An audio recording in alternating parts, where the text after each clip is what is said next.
ಬಂಧುಗಳೇ ನಮಸ್ಕಾರ. ನಾನು ಕಾಂಗ್ರೆಸ್ ಕೆಆರ್ಎಸ್ ಪಕ್ಷದ ಮುದೂರು ತಾಲೂಕು ಅಧ್ಯಕ್ಷ. ಇವತ್ತು ನಾವು ಮಳವಳ್ಳಿಯಲ್ಲಿ ಒಂದು ಕಾರ್ಯನಿಮಿತ್ತ ಮಳವಳ್ಳಿ ಸಮಿತಿಯೊಂದಿಗೆ ನಾವು ಬಂದ ಸಂದರ್ಭದಲ್ಲಿ ಇದು ಏನು ಕಾಗೇಪುರ ಅಲ್ವಾ, ಕಾಗೇಪುರದ ಒಂದು ಸ್ಥಳೀಕರು ಅಂದ್ರೆ ಇಲ್ಲಿ ಸುತ್ತಮುತ್ತ ಹಳ್ಳಿಯಂತವ್ರು ಒಂದು ಸಮಸ್ಯೆ ಇತ್ತು.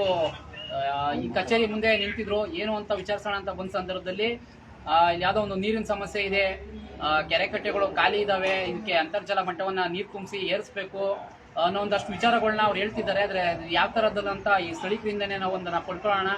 ಬನ್ನಿ. ಇಲ್ಲ ಗೌಡ್ರ ಇವ್ರು ಮಾತಾಡಿ ಸರ್. ನಿಮ್ಮ ಹೆಸರು?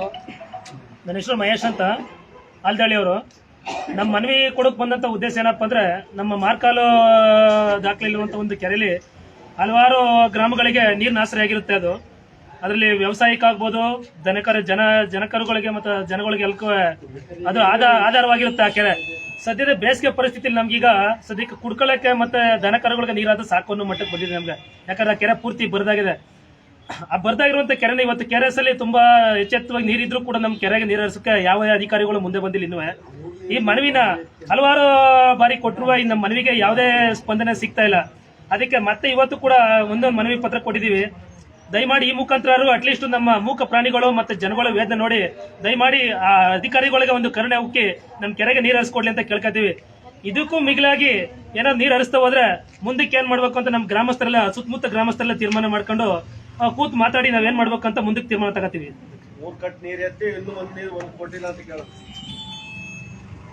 ಈ ತರದಲ್ಲಿ ಒಂದು ಮನವಿ ಪತ್ರವನ್ನ ಇವತ್ತು ಈ ಸಂಬಂಧಪಟ್ಟ ಇಲಾಖೆ ಅಂತ ಅಧಿಕಾರಿಗಳಿಗೆ ಕೊಟ್ಟಿದ್ದಾರೆ. ಜೊತೆಗೆ ನಾವು ಈ ಸಮ್ಮುಖದಲ್ಲಿ ನಾವು ಇದ್ವಿ.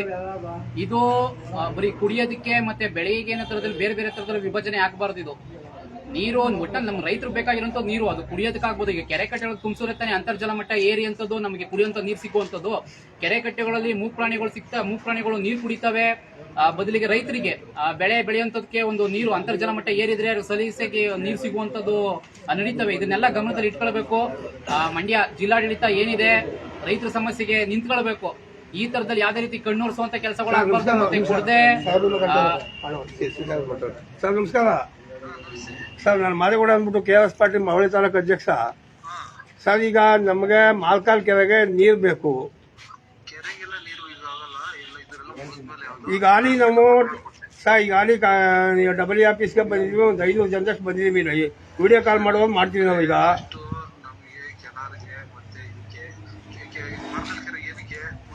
ಕುಡಿ ನೀರು ಜನಗಳಿಗೆ ಇನ್ಯಾತಿ ಸರ್, ನಮ್ಮೇನು ತಗೊಂಡು ಫಿಲ್ಟರ್ ಮಾಡಿ ಬಾಂಬೆ ಕಳ್ಸ ನೀರ ಕುಡಿಯೋಕೆ ನೀರು ಕಳ್ತೀವಿ ಸ್ವಾಮಿ.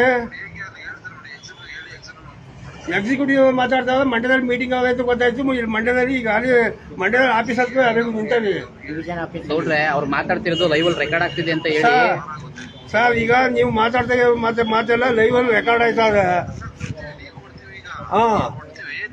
ಕೆನಾಲ್ ಬಿಟ್ಟಿದೀವಿ. ಕೆನಾಲ್ ಇಂದ ನೆಕ್ಸ್ಟ್ ಅಲ್ಲಿ ಬರ್ತದೆ. ಎಷ್ಟು ದಿನದೊಳಗಡೆ ಬರ್ತದೆ ಸರ್? ಅದು ಎಷ್ಟು ದಿನದೊಳಗೆ ಕೊಡ್ಬೋದು ಸರ್ ನೀವು? ಕೆರೆ ಅಚ್ಚುಕಟ್ಟಲ್ಲಿ ಬಯಲಲ್ಲಿ ಹಾಕೊಂಡು ಅಚ್ಚುಕಟ್ಟಲ್ಲಿ ಇದು ಕೆಲಸ ಮಾಡ್ತೀವಿ. ಬೆಳೆಗಳು ನೀರು ಕುಡಿತಾರೆ. ಕೆರೆಯಿಂದ ಬೆಳೆಗಳಿಗಿಲ್ಲ. ಫಸ್ಟ್ ಕೆರೆಯಲ್ಲಿ ದನ ಕರುಗೆ ಮತ್ತು ಕುಡಿಯೋ ನೀರಿಗೆ ಕೊಡ್ತಾ ಇದೀವಿ ಸ್ವಾಮಿ. ಬೆಳೆಗಳು ತಗೋದ್ರೆ ಯಾವ ದನಗಳು ಕುಡಿಕೆ ಕೊಡ್ತಾ ಇದೆ, ಅದು ಕೊಡ್ತಾ ಇದೆ. ನೀವು ಬೇಕಾದ್ರೆ ಈಗ ಎಷ್ಟು ದಿನದೊಳಗಡೆ ಎಷ್ಟು ದಿನದಲ್ಲಿ ನೀರು ಕೊಡ್ಬೋದು ಸರ್? ಅವ್ರು ಹೇಳ್ತಾರೆ, ನೋಡ್ಕೊಂಡು ಅದಕ್ಕೆ ಎಷ್ಟು ಬೇಕೋ ಅಷ್ಟು ಕೊಡ್ಕೊಂಡು ಬಿಡ್ತಾರೆ. ಅಲ್ಲಿಗೆ ನೋಡುದೇನಿದೆ ನಿಮ್ಮ ಮನೆಪಲ್ಲಿ ನಿಮ್ದೆ ಮೇನ್ ಆದ್ಮೇಲೆ ಇನ್ನೊಬ್ಬ ಹೇಳ್ಬೇಕು ಸರ್. ಕಂಟ್ರೋಲ್ ಇದೆ, ಅದು ಹೇಳ್ಬಿಟ್ಟು ಕಡಿಮೆ ಆದ್ರೂ ಕೊಡ್ತಾರೆ. ಎಲ್ಲಾ ಕಂಟ್ರೋಲ್ಗೂ ನಿಮ್ಮೊಬ್ಬೇ ಹೆಡ್ಡು. ಈಗ ಹೇಳ್ತಾ ಇದಿಲ್ಲ, ಅವ್ರಿಗೆ ಹೇಳಿದೀನಿ. ನೀವು ಹೇಳಿ, ಈಗ ಡೇಟ್ ಹೇಳಿ ಓಲಿ ಆಯ್ತು, ಇಂಥ ದಿನ ಕೊಡ್ತೀವಿ ಅಂತ ಹೇಳಿ ಡೇಟಾ. ನನ್ ಕೇಳಿದ್ರೆ ನೀವು SC ಯಾವ್ದು ಕೇಳ್ತೀನಿ? ಎಕ್ಸಿಕ್ಯೂಟಿವ್ ಲೋಕಲ್ ಅಲ್ಲಿ ಎಷ್ಟು ಇದೆ ಏನಿದೆ ಅಂತ ನೋಡ್ಕೊಂಡು ಕೊಡ್ತಾರೆ. SC ಎಕ್ಸಿಕ್ಯೂಟಿವ್ ಇಂಜಿನಿಯರ್ ಹೆಚ್ಚು, SC ಹೆಚ್ಚು. ಕಟ್ ಮಾಡೋದು ಅನಿಲ ಸೂಪರ್ ಇಂಜಿನಿಯರ್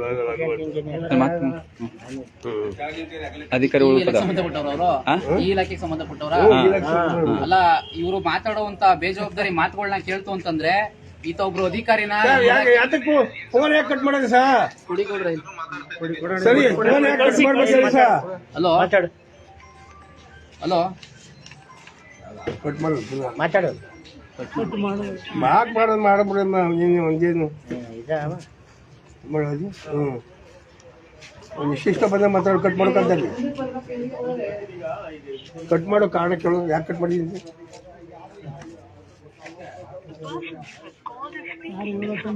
ಸೂಪರ್ ಹೇಳಿದ್ದೀನಿ ಅದು ಇಲ್ಲ ಅಲ್ಲಿ ಬ್ರೋ ಅಷ್ಟೇ ಇತ್ತು ಮೇಡಮ್ ಅವ್ರು ಬರ್ತಾರೆ ಎಲ್ಲೋ ಹೋಯ್ತಾರ ಅವರು ತೆಗ್ಸಿದ್ರ ತಗೊಳ್ಳಿ.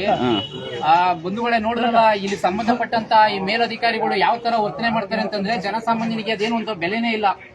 ನಮ್ಮ ತೆರಿಗೆ ಹಣದಲ್ಲಿ ನಮ್ಮ ಕೂಲಿ ಜೀವನ ಮಾಡ್ತಾ ಇರುವಂತ ಈ ಅಂತ ಅಧಿಕಾರಿಗಳು ಜನಗಳ ರೈತರುಗಳಿಗೆ ನೀರು ಕೊಡೋದ್ರಲ್ಲಿ ವಿಫಲರಾಗ್ತಿದ್ದಾರೆ. ಮತ್ತೆ ಇನ್ನೇನಕ್ಕೆ ನಾವು ಇವ್ರಿಗೆ ತೆರಿಗೆ ಕೊಟ್ಕೊಂಡು ಇವ್ರಿಗೆ ಸಂಬಳ ಕೊಟ್ಕೊಂಡು ನಾವಿಲ್ಲಿ ಕೂರ್ಸ್ಕೊಂಡು ಇವ್ರನ್ನ ಮೆರೆಸ್ತಾ ಇರೋವಂಥದ್ದು. ಇವ್ರ ಕೈಲಿ ಆಗ್ಲಿಲ್ಲ ಅಂತಂದ್ರೆ ಉದ್ಯೋಗನ ಬಿಟ್ಟು ಅಲ್ಲೆಲ್ಲರೂ ನಿಂತ್ಕೊಂಡು ಏನಾದ್ರು ಬೇರೆ ಕೆಲಸ ಮಾಡ್ಲಿ. ಜನಸಾಮಾನ್ಯರು ಫೋನ್ ಮಾಡಿದಾಗ ಯಾವ ರೀತಿ ವಿನಯದಿಂದ ನಡ್ಕೊಳ್ಬೇಕು ಅಂತ ತನಗೆ ಗೊತ್ತಾಗ್ತಾ ಇಲ್ಲ. ಈ ತರದಲ್ಲಿ ಬೇಜವಾಬ್ದಾರಿ ಇರುವಂತವ್ರನ್ನೆಲ್ಲ ನಾವು ಕರ್ಕೊಂಡು ಬಂದು ಕೂರ್ಸ್ಕೊಳ್ತಾ ಇದೀವಲ್ಲ, ಇದು ಮಂಡ್ಯ ಜಿಲ್ಲಾಡಳಿತ ಗಮನ ಹರಿಸಬೇಕು, ಬೇರೆ ಏನಿಲ್ಲ. ಈ ನಿಮ್ಮ ವಿಫಲತೆ, ಮಂಡ್ಯ ಜಿಲ್ಲಾಡಳಿತ ಏನಿದೆ, ನಿಮ್ಮ ವಿಫಲತೆಯಿಂದನೇ ಇವತ್ತು ಈ ಕೆಳ ಹಂತದ ಅಧಿಕಾರಿಗಳು ಈ ರೀತಿ ಜನಸಾಮಾನ್ಯರಿಗೆ ರೈತರಿಗೆ ವಾರ್ನಿಂಗ್ ಮಾಡಪ್ಪ, ನಾಳೆ ನೀರು ಬಿಡ್ಬೇಕು ಅಂತ ಅವ್ರು ಏನು ಆಟ ಆಡ್ತಿರ್ತಾರೆ ಅವರು. ಸರ್ ಈಗ ಧನ್ಯವಾದಗಳು, ನೀವು ಹೇಳಿದಕ್ಕೆ ತುಂಬಾ ಖುಷಿ ಆಯ್ತು. ಆದ್ರೆ ನೀವು ಫೋನ್ಗಳು ಸರಿಯಾಗಿ ಮಾಹಿತಿ ಕೊಡ್ತಲ್ಲ. ನೀವು ಈಗ ಲೈವ್ ಅಲ್ಲಿ ಏನೋ ಸಂದರ್ಭದಲ್ಲಿ ಮಾತ್ರ ನೀವು ಈ ತರದಲ್ಲಿ ಮಾತಾಡ್ತಾ ಇದ್ದೀರಿ. ನೀವು ಸರ್ ದಯವಿಟ್ಟು ಈಗ ನನ್ನ ಮಾತು ಪೂರ್ತಿ ಕೇಳಿ. ಈಗ ನೀವು ನಮ್ಮ ಮಾತು ಪೂರ್ತಿ ಕೇಳಿ, ನಂದಾದ್ಮೇಲೆ ಬೇಕಾದ್ರೆ ನೀವು ಮಾತಾಡಿವ್ರಂತೆ. ಇದು ಲೈವ್ ಅಲ್ಲಿ ಇದೇನೋ ಮಾತ್ರ ನೀವು ಕಣ್ಣೋಡ್ಸುವಂತ ಕೆಲಸಗಳು ಆಗ್ಬಾರ್ದು ಇಲ್ಲಿ. ನೀವು ನೇರವಾಗಿ ಸರ್ ನಾನು ಹೇಳತ್ತ ಅಲ್ಲಲ್ಲ, ನಿಮ್ಗೆ ನಾನು ಹೇಳೋದು ಅರ್ಥ ಆಗ್ತಿದ್ಯಾ? ದಯವಿಟ್ಟು ನಾವು ಮಾತಾಡೋ ಗಂಟೆ ಸ್ವಲ್ಪ ತಾಳ್ಮೆಯಿಂದ ಇರಿ. ನಮ್ಮ ಮಾತನ್ನ ತೆಗೆದುಕೊಳ್ಳಿ ಫಸ್ಟ್ ನೀವು. ಈಗ ನೀವು ಲೈವ್ ಅಲ್ಲಿ ಇದೆ ಅನ್ನೋ ಸಂದರ್ಭದಲ್ಲಿ ಮಾತ್ರ ನೀವು ಮಾತು ಚೇಂಜ್ ಆಯ್ತು. ಅದಕ್ಕಿಂತ ಮುಂಚೆ ಅದು ಕೊಡಕ್ಕಾಗಲ್ಲ ಅನ್ನೋ ಮಾತು ಬಂದಿದೆ, ಅದು ಲೈವ್ ಅಲ್ಲಿ ರೆಕಾರ್ಡ್ ಆಗಿದೆ ನೋಡಿ. ನೀವು ಅಲ್ಲ ಸರ್, ಸ್ವಲ್ಪ ನಾನು ಹೇಳ್ತಾ ಇರೋದೇನು ಹೇಳಿ, ನನ್ನ ಮಾತನ್ನ ಪೂರ್ತಿಯಾಗಿ ತೆಗೆದುಕೊಳ್ಳಿ ನೀವು ಫಸ್ಟ್. ಈಗ ಲೈವ್ ಅಲ್ಲಿ ಇರೋ ಸಂದರ್ಭದಲ್ಲಿ ನೀವು ಚೇಂಜ್ ಆದ್ರಿ ಮಾತಲ್ಲಿ. ಮೊದಲು ಕೊಡಕ್ಕಾಗಲ್ಲ ಅಂತ ಹೇಳಿದ್ರಿ, ಈಗ ಅದಾದ್ಮೇಲೆ ಈಗ ಯಾವಾಗ ಕೊಡಿಸ್ತೀರಾ ಹೋಗ್ಲಿ? ಈಗ ಸರ್ ಯಾವಾಗ ಕೊಡಿಸ್ತೀರಾ? ನೀವು ಯಾವಾಗ ಕೊಡಿಸ್ತೀರಾ ಸರ್? ಅದು ಎಷ್ಟು ದಿನದೊಳಗಡೆ?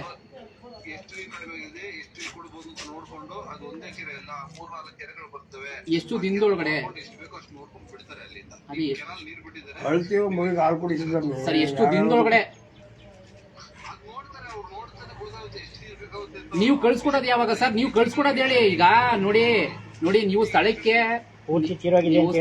ಕಳ್ಸ್ಕೊಡುವಂತ ಕೆಲಸಗಳನ್ನ ಯಾವಾಗ ಮುಂದುವರಿಸ್ತೀರಿ ಅಂತ ನಾನು ಕೇಳ್ತಾ ಇದ್ದೀನಿ. ಯಾವಾಗ ಮಾಡ್ತೀರಾ? ಎಲ್ಲ ಪ್ರತಿಭಟನೆ ಮಾಡೋದ್ಮೇಲೆ ಮಾಡ್ತಾರ ಅವೆಲ್ಲ. ಇವತ್ತು ಬರ್ತಾರಾ? ಬರ್ತಾರೆ. ಇವತ್ತು ನೀವು ಸ್ಪಾಟ್ ವೆರಿಫಿಕೇಶನ್ ಕಳಿಸ್ತೀರಿ, ಮತ್ತೆ ಅದಾದ್ಮೇಲೆ ಏನೋ ಒಂದ್ 2-3 ದಿನಕ್ಕೆ ಬೇಕಾಗ್ಬೋದು. ಹೌದು, ಈಗ ಬರ್ತಾರೆ. ಬಂದಾದ್ಮೇಲೆ ನಮ್ಗೆ ಶೀಘ್ರದಲ್ಲೇ ನೀರ್ ಬೇಕು ಸರ್. ಇದು ಯಾವ್ದೇ ರೀತಿ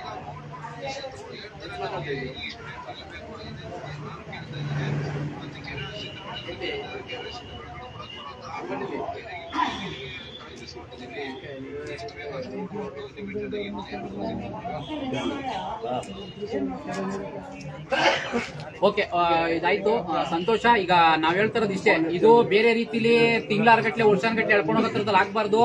ಮತ್ತೆ ಈಗೇನ್ ನೀವು ಕಳಿಸ್ತೀನಿ ತಂದಿರೋ ಇವತ್ತು ಕಳಿಸ್ಕೊಡಿ, ಮತ್ತೆ ನಮ್ಗೆ ಅತಿ ಶೀಘ್ರದಲ್ಲೇ ಬೇಕು. ಅದ್ ಯಾವ್ದೇ ರೀತಿ ತಿಂಗಳು ಮುಂದೂಡಬಾರ್ದು. ಮತ್ತೆ ಇದೇನಾದ್ರು ಮುಂದುವರಿತು ಅಂತಂದ್ರೆ ನಾವು ನಿಮ್ಮ ಕಚೇರಿ ಮುಂದೆ ಪ್ರತಿಭಟನೆ ಮಾಡ್ಬೇಕಾದ್ರೆ ಉಗ್ರ ಹೋರಾಟಗಳನ್ನ ಹಮ್ಮಿಕೊಳ್ತೀವಿ ನಾವು. ಅದಕ್ಕೆ ಅವಕಾಶ ಮಾಡ್ಕೊಡ್ಬಿಡಿ ದಯವಿಟ್ಟು, ಇದಕ್ಕೆ ಅನುಕೂಲ ಮಾಡ್ಕೊಡಿ.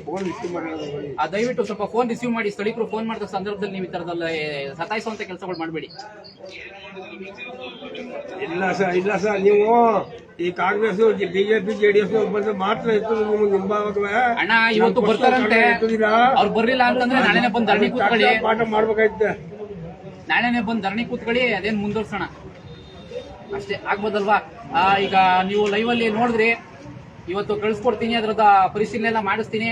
ಅತಿ ಶೀಘ್ರದಲ್ಲೇ ಕೊಡಿಸ್ಬೇಕು ಅಂತ ನಾವು ಆಗ್ರಹಿಸಿದೀವಿ. ಅದ್ರ ತಕ್ಕಂಗೆ ನಡ್ಕೊಳ್ತಾರೆ ಅಂತ ನಾವು ಭಾವಿಸಿದೀವಿ. ಬದಲಿಗೆ ಅವರು ಯೋಗ್ಯರಾದ್ರೆ ಮಾಡಿಸ್ಕೊಳ್ತಾರೆ. ಆತ ಏನಾರ ಅಯೋಗ್ಯ ಆಗಿದ್ರೆ ಆತನ ವಿರುದ್ಧ ನಾವು ಪ್ರತಿಭಟನೆ ಹಮ್ಮಿಕೊಳ್ಬೇಕಾಗುತ್ತೆ. ಅದಕ್ಕೆ ಅವಕಾಶ ಮಾಡ್ಕೊಡಲ್ಲ. ಜಿಲ್ಲಾ ಸಮಿತಿ ಬದ್ಧವಾಗಿ ಕೆಲಸ ಮಾಡುತ್ತೆ, ರೈತರಿಗೆ ಅನುಕೂಲ ಆಗೋ ರೀತಿಯಲ್ಲಿ ನಿಂತ್ಕೊಳುತ್ತೆ, ರೈತರ ಪರ ನಿಲ್ಲುತ್ತೆ ಅನ್ನೋ ಭಾವನೆನ ನಾವು ಭಾವಿಸಿದೀವಿ. ದಯವಿಟ್ಟು ಒಳ್ಳೇದಾಗ್ಲಿ ಎಲ್ರಿಗೂ. ದಯವಿಟ್ಟು ಇದನ್ನ ಆದಷ್ಟು ಬೇಗ ಮಾಡ್ಕೊಡಿ.